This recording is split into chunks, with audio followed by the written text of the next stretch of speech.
Hello, welcome. Thank you for joining us. You're watching News 2. I'm April Knight. Topping our stories tonight, the skyrocketing cost of rent on St. Croix is affecting nonprofits that are trying to help survivors of domestic violence. At Women's Coalition of St. Croix, a transitional housing program helps survivors of domestic violence heal and become self-sufficient, but it's facing challenges. Through Women's Coalition, individuals benefiting from the program have the ability to stabilize their households. But with the rising rates in the private rental market, the coalition has fewer options for vulnerable families. Stephanie Brown has more. With the influx of relief and oil refinery workers, many Virgin Islanders have taken to social media to express their difficulties finding affordable housing. Legislatures received testimony from the Virgin Islands Housing Authority informing that in many cases, landlords have increased their rent 3 times the market rate prior to the 2017 hurricanes. Senator Novell Francis has openly expressed that he plans to propose legislation to update rental control statutes. But in the interim, organizations such as the Women's Coalition of St. Croix are facing challenges serving domestic violence survivors, trying to obtain housing to avoid homelessness, as well as just finding a nurturing environment for their families. Okay. The Transitional Housing Program is a federally funded, granted program from the Office of Violence Against Women. In this program, we provide safe and secure housing for victims of domestic violence and sexual assault. Currently, we have 4 women in the program. While in this program, they receive rental and utility assistance from 6 months up to a year. Right now, it is extremely challenging because we have these relief workers and workers who are also on island for Lime Tree. Landlords have increase their rental prices. So we're unable to find apartments that are within a normal price range. We're unable to find apartments right now because landlords have increased their rental prices extremely. And for example, if we had we were able to find apartments, like a 1-bedroom apartment for $700, and right now, because the rental prices are so high, they are upwards of $1,000. With the current market right now, we are not able to assist 10 families because the prices are extremely high. We'll keep you updated. Meanwhile, St. Croix West End should be experiencing relief from the water outage that went on for over a week. According to the Water and Power Authority, water service should be normalized by Monday morning. On Sunday, according to WAPA, they were working to bring 5 additional pumps online so they can bring back capacity at the Kings Hill storage tank more quickly. The authority installed 3 new pumps at Contentment and also 1 each at the Richmond and Concordia pump stations over the weekend. On Monday, the newly installed pumps were scheduled to be brought online, and this is expected to significantly increase the water flow into the Kings Hill tank. Now, if you're still having water problems while you're watching this, you need to call the Water Distribution Division at 340-773-2250 and select option 4. In the meantime, WAPA CEO Lawrence Kupfer is asking residents not to tap the system to fill cisterns and other water catchment devices and to conserve water until all the service has been normalized. We will keep you updated. Turning our attention to crime, the VIPD is investigating a double homicide at Mi Bloque Disco late Sunday night. 911 got calls of multiple shots fired at Mi Bloque, located at Altona and Wellgunst. Police found 2 unresponsive Hispanic males lying on the floor inside the establishment. EMS arrived and found no vital signs. Police also learned that 2 other individuals were shot, 1 male and 1 female. Both victims were transported to Schneider Hospital. Identification is being withheld for the 2 men who were killed pending notification of the next of kin. This incident is actively under investigation by the Major Crimes Unit. If you have any information about this crime, call the numbers on your screen. You can also contact 911 or the anonymous tip line Crime Stoppers USVI at 1-800-222-TIPS. A St. Croix man was arrested and is now facing charges related to stealing from Home Depot. On March 11th, detectives from the VIPD's Economic Crime Unit began investigating an embezzlement that was reported to be taking place in the store. They found surveillance footage of 27-year-old Clyde James Jr. on 2 different occasions leaving the Home Depot store with unpaid items that was voided by another cashier. That same day at 2:45, James was placed under arrest for embezzlement by clerks, agents, and employees and petite larceny. Bail was set at $10,000. James couldn't post bail, so he was remanded to the Bureau of Corrections pending his advice of rights hearing. Meanwhile, on St. Thomas, a man was arrested on Thursday, March 14th for assault. Police responded to reports of an assault in Sapphire Beach the day before. The victim, a taxi driver, told police that Wilfred Brewer Jr., the security guard at Sapphire Beach Resort, refused to let him leave the area because of an earlier dispute. This resulted in a physical altercation, according to the victim. Brewer struck him in the neck and in the left shoulder with a metal pipe, fracturing his left shoulder. The victim said he then drew his firearm, which is licensed, to keep Brewer from hitting him again, but he didn't fire it, according to the police report. On Thursday, police arrested the 42-year-old Brewer and charged him with assault in the 3rd degree. He was unable to post the $25,000 bail, so he was remanded to the BOC.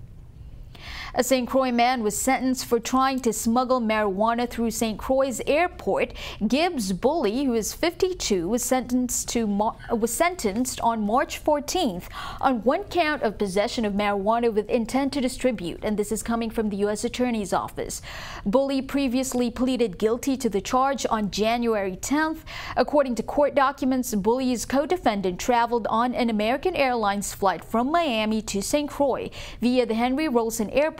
Bully solicited, aided, and abetted his co-defendant in checking 1 box onto the flight containing 5 separate vacuum-sealed packages filled with marijuana, and they weighed approximately 4.5 kilograms. Once the co-defendant arrived on St. Croix, that's when it all happened. Bully retrieved the box containing the marijuana from the baggage carousel, and he was immediately detained by Customs and Border Protection. Bully was sentenced to a year and a half in prison, plus 4 years of supervised release and a fine of $4,000. For the first time in 30 years, meanwhile, a Virgin Islands governor and his family are living full-time in Government House in Christiansted. Governor Bryan, First Lady Yolanda Bryan, and their daughter Sumaya are now living in the residences in Government House. Aaliyah, the elder daughter of the Bryans, is attending college in Georgia, and she will be residing in the residences during her visits home. The family's miniature schnauzer, Kobe, is also settling in. According to Government House, the St. Thomas Government House is currently under renovation. The 3rd floor used to house the residences but had been utilized as offices in previous administrations. Governor Bryan has also added 1 more name to the cabinet. Last week, he appointed Dana Clendenin as Director of the Division of Personnel. Clendenin currently serves as the Assistant Commissioner of Public Works. According to Government House, she is a human resource and business administration professional with more than 18 years of leadership experience, both in the public and private sectors, as well as in nonprofit organizations. Clendenin also served as Human Resources Director for the Department of Education, the Housing Finance Authority, and the Port Authority, where she also served as chief negotiator.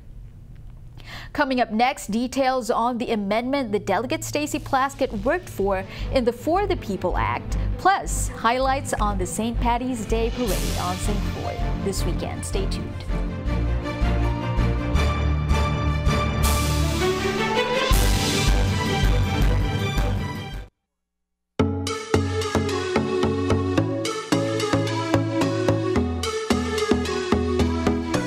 Welcome back. Last week we reported on H.R. 1, or what's called the For the People Act. It passed Congress last week, and that's a big step for the territories, according to Delegate to Congress Stacey Plaskett. In that bill, she pushed for an amendment that would establish a congressional task force to look into territorial voting rights. According to the delegate, this is an important and crucial first step in overcoming voting inequalities experienced by the territories, including the inability to vote for a commander-in-chief. H.R. 1 is now in the hands of a Republican-controlled Senate. According to Delegate Plaskett, it's the first major legislative step in addressing voting rights issues for U.S. territories, and she's urging the Senate and the Senate Majority Leader Mitch McConnell to support the measure. In a recorded statement, Delegate Plaskett outlined what the amendment actually contains. Here's more. The inclusion of my amendment to create a task force on voting rights in the territories is a crucial step in voting rights in the territories, and I'm grateful that it passed the House floor. My amendment calls for the creation of the Congressional Task Force to look into A, impediments to full and equal voting rights for the United States citizens who are residents of the territories of the United States in federal elections, including presidential. B, impediments to full and equal voting representation in the House of Representatives for United States citizens who are residents of the territories. C, recommend changes that would allow full and equal voting right in federal elections, including presidential. And D, recommend changes that would allow for full and equal voting representation in the U.S. House of Representatives. Until the United States began ownership of offshore territories, which have majority-minority people, disenfranchisement in territories was viewed as a temporary condition. From the 1787 Northwest Ordinance until the acquisition of Puerto Rico lands were deemed territories with the expectation that they would eventually become fully part of the Union as states. Under the Constitution, Congress has the responsibility for the territories, and inclusion of my amendment in this bill forces Congress to begin finding equity for citizens of the territory in voting rights. Congress has the constitutional responsibility for the territories and must create a plan to end the untenable positions under which the American citizens living in the territories reside. This bill passed in the U.S. House and now moves to the Senate. It is the first major legislative step in curing this ill, this stain on our country, and blight over the people of the territories. We'll keep you updated. On St. Croix, the 50th anniversary of the St. Patrick's Day Parade was a rousing success in downtown Christiansted. That was on Saturday. A sea of green engulfed Company and King Streets as the parade made its customary loop, beginning at Hospital Street and ending in front of the judges at the King Christian Hotel. Spectators lined the streets between vendors looking for that perfect spot to watch family and friends participating in the festivities. There was a lot to see and enjoy, from marching bands, majorettes, live bands on floats, and more. But what really makes the parade special are the colorful outfits and costumes that parade goers sport to get their St. Patrick's Day good time groove on. There was no doubt the luck of the Irish ruled that day. Meanwhile, turning our attention to our Caribbean neighbors in Dominica, they're making efforts to ensure that the steel pan takes center stage in their cultural festivities. Here's more from Andrea Louis.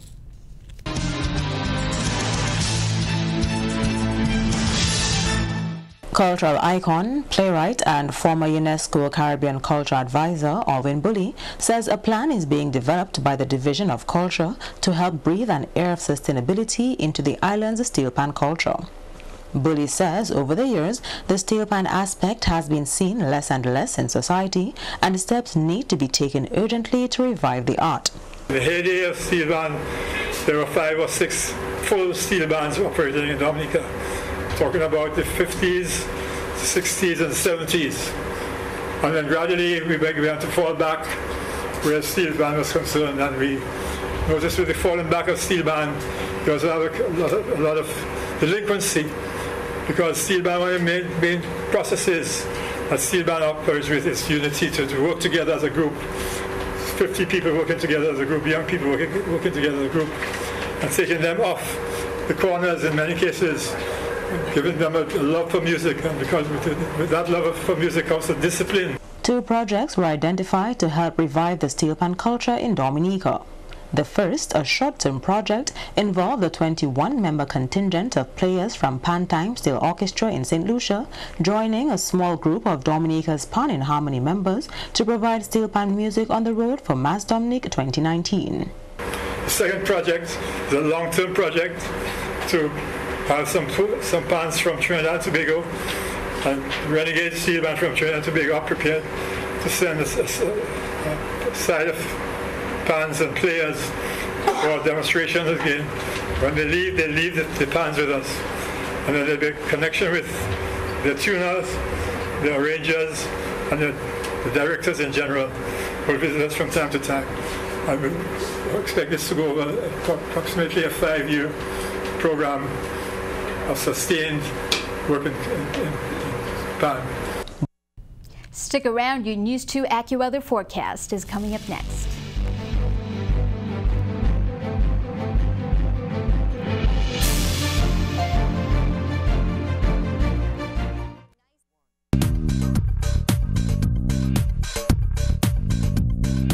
Good evening. I hope you had a wonderful Monday, and our weather, not bad. It is looking nice and sunny, maybe a few clouds with a pop-up shower from time to time, but light and brief. Now, as far as the trade winds, they're moderate right now, so we are seeing kind of choppy seas. We'll get to the marine forecast in just a minute, but we'll see some improvement on that aspect by midweek. So taking a closer look at the satellite, look at that. Beautiful. Perhaps a shower with a cloud or two popping up, but other than that, we're seeing beautiful conditions. 73 tonight with a cloud or two.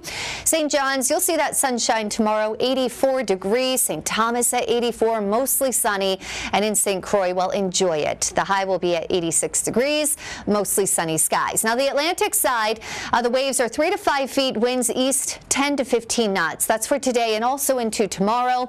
After that, you'll notice that those winds, they'll be dying down slightly. So we don't have any advisories in place. It's okay to go boating.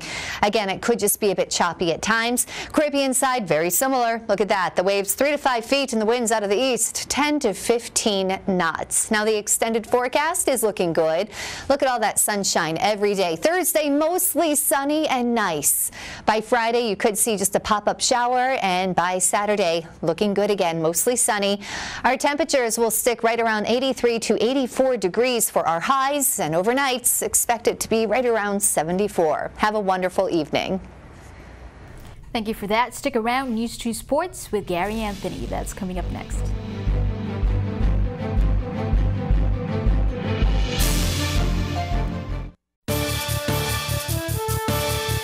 I'm Gary Anthony, and this is News 2 Sports. Wow! Take 1 week off for a vacation and the NFL goes all topsy-turvy. Here's a quick read on the winners and losers of the first week in the NFL free agent frenzy. Starting with the New York Jets and their signing of All-Pro running back Le'Veon Bell to a 4-year, $53.4 million contract. Big winner, the Jets. They get the best offensive weapon in green and white since running back Curtis Martin. Winner, Le'Veon Bell. Some will point out he's only making about $13 million a year, but he's guaranteed about $31 million. That's a win in my book. Loser, the Pittsburgh Steelers. They got nothing in return, and he didn't even play it down in 2018. The New York Giants traded wide receiver Odell Beckham Jr. to the Cleveland Browns. The big winner, the Cleveland Browns. They add arguably the best and most dynamic wide receiver in the NFL to an improving offense that's led by quarterback Baker Mayfield. Winner, Odell Beckham Jr. He goes from an over-the-hill quarterback in Eli Manning to an up-and-hill sky's-the-limit quarterback in Baker Mayfield. Loser, the New York Giants. All they got for Beckham were 2 draft picks and young safety Jabril Peppers. Not exactly the haul of the century. The Pittsburgh Steelers traded wide receiver Antonio Brown to the Oakland Raiders. The big winner, Antonio Brown. He wanted out of Pittsburgh and a new contract, and he got both to the tune of about $54 million. Winner, the Oakland Raiders. Brown has put up spectacular numbers the last 6 seasons and shows no sign of slowing down. Loser, the Pittsburgh Steelers again. They basically let Brown go for a bag of footballs, 3rd and 5th round draft choice, and the reputations of QB Ben Roethlisberger and coach Mike Tomlin took a severe hit. From the goalpost to posting down low, March Madness officially begins this week with the NCAA tournament. The number one seeds in each bracket are as follows. You got Duke in the East, Virginia in the South, North Carolina in the Midwest, Gonzaga in the West. Duke is the odds-on favorite to win the tourney, but they call it March Madness for a reason. That's it for sports. April, back to you. Thank you for that, Gary. Now make sure you tune in to via Channel 4 and 504 on Mondays, Wednesdays, and Fridays, 7 p.m. and 11 p.m. for a newscast, and also on Facebook Live at 7 p.m. on those days. And that's it for our show tonight. Make sure you follow us on Facebook at News2VI or Instagram at TV2USVI. We want to hear from you, so tag us on any stories you want to see on the news or send us a message on Messenger. You can also email us at newsdirector@tv2.vi. Thanks again for joining us on News 2. I'm April Knight. We'll see you next time.